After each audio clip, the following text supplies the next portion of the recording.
Many mothers tell me this. My husband is away for work all day, and it's only me and my kid at home most of the time.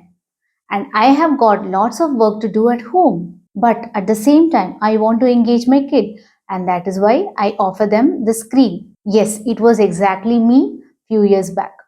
In fact, my husband was away for work for days, weeks, and months together.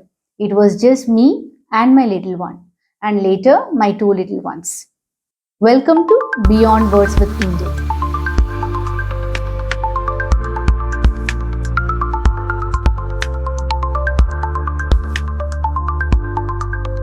In this episode on screen addiction in kids, I would like to share my personal experience with my kids.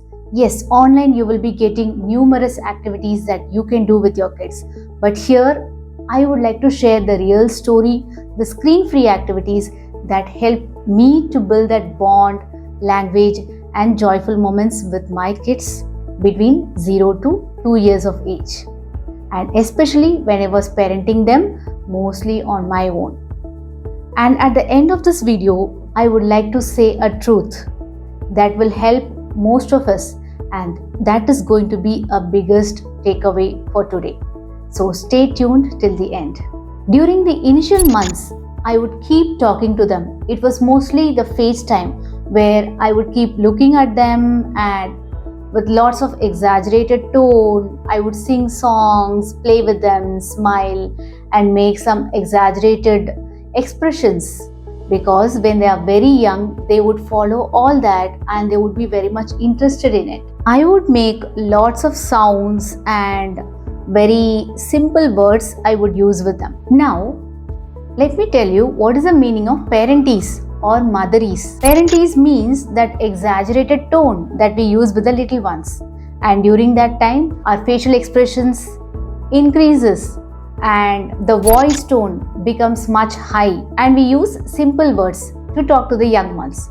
For example, say the child is about 1 year and you're talking to the child about a ball. You wouldn't say, look, this is a ball, this is red in color, this is very big in size. Instead, we would say, wow, look at this is a ball, this is a big red ball. Should I bounce this ball for you? Or would you like to catch this ball? This is how we talk to very young kids. So that with that intonation pattern and with a simple language, they learn a lot of vocabulary from us. And this is the way that I used to talk to my little ones. Whenever I was talking to them, I was also relating some sounds with it, and it was easy for them to get it. For example, if something falls, I would say, oh dumb, it fell. Or if at all we are going out, say by car, then I would say, let's go out by car. And then if at all they are not well or I was not well, then I would say, oh, I'm not well, sad. So these kinds of words I always relate, so it is very easy for them to understand. Then I made sure that I finished my work even before they wake up in the morning. For example, if at all they wake up by 8 a.m., I would finish my work at least by 7:30 or 7:45. Yes, scheduling my day was very important, because once they get up, they need my time, and I don't want to get stressed by juggling between the work and taking care of my kids. Then I gave daily massage. Every day before the bath time, I would massage them for about 15 to 20 minutes, and that was a great time that I would keep talking to them. I would even name the body parts, and it helped a lot for them to understand it. Then tummy time was one of the important time of the day that we had when they were very young. I used to give them frequent and short tummy time to improve their shoulder and neck muscle strengths. Then I copied their sounds. Whenever they were making the sounds, when they were babbling, say whenever they were saying ooh sounds or ba ba ba, da da da, those kind of babbling, I would always imitate them.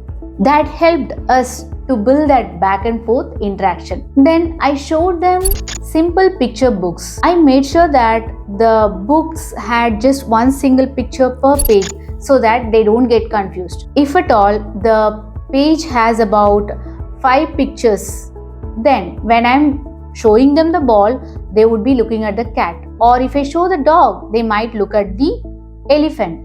I didn't want to confuse them, so it was just one picture per page. When they were about 1.5 years, that was when I introduced them to simple stories without any pictures. It was just a verbal story during the bedtime and nap time. The first story that I introduced was about a boy who fell down in the park and the grandpa who said him to be careful.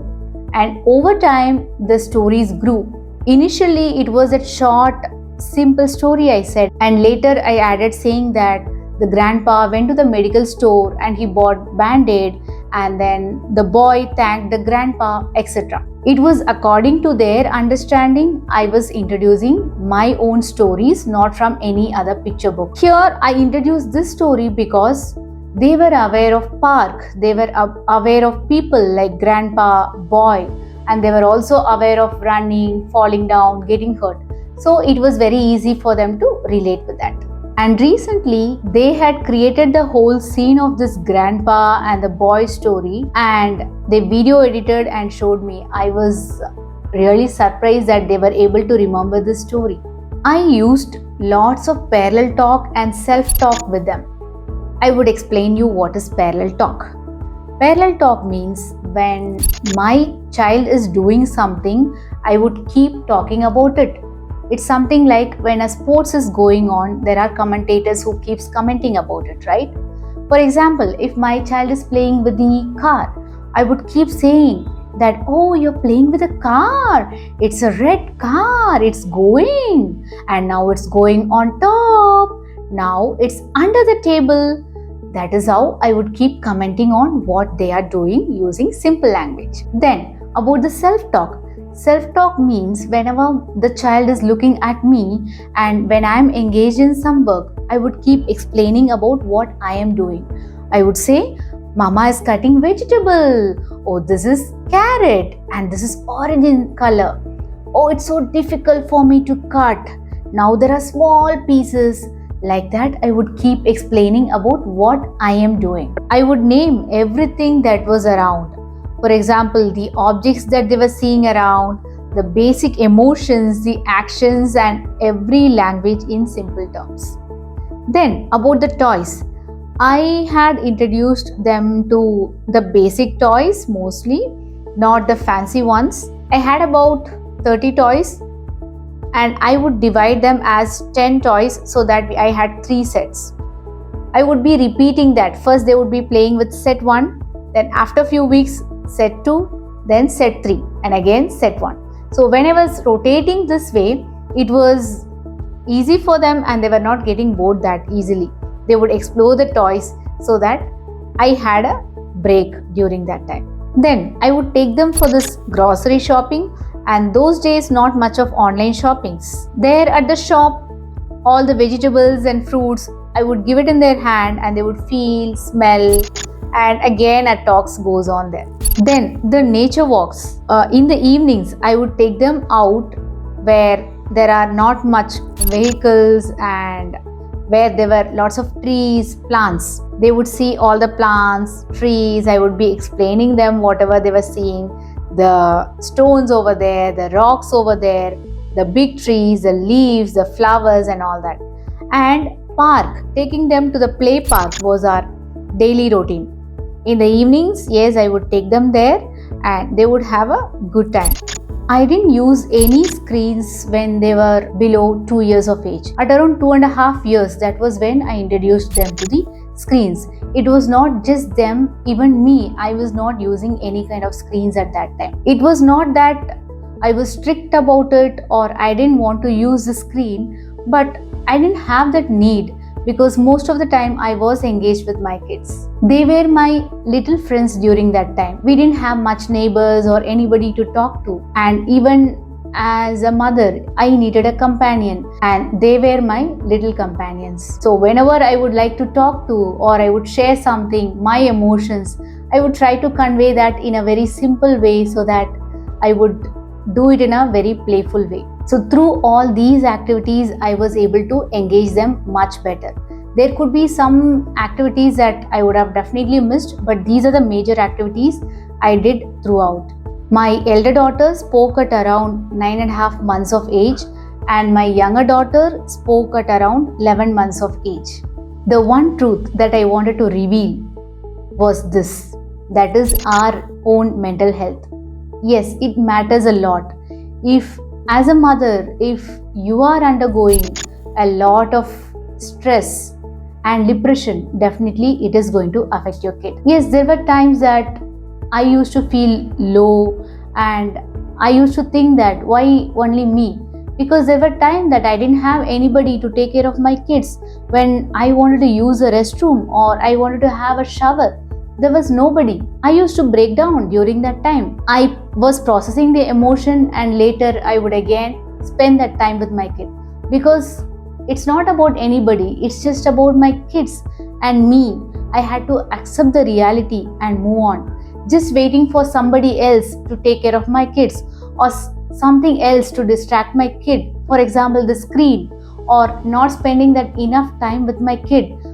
If I do that, I would lose that precious moment with my kid.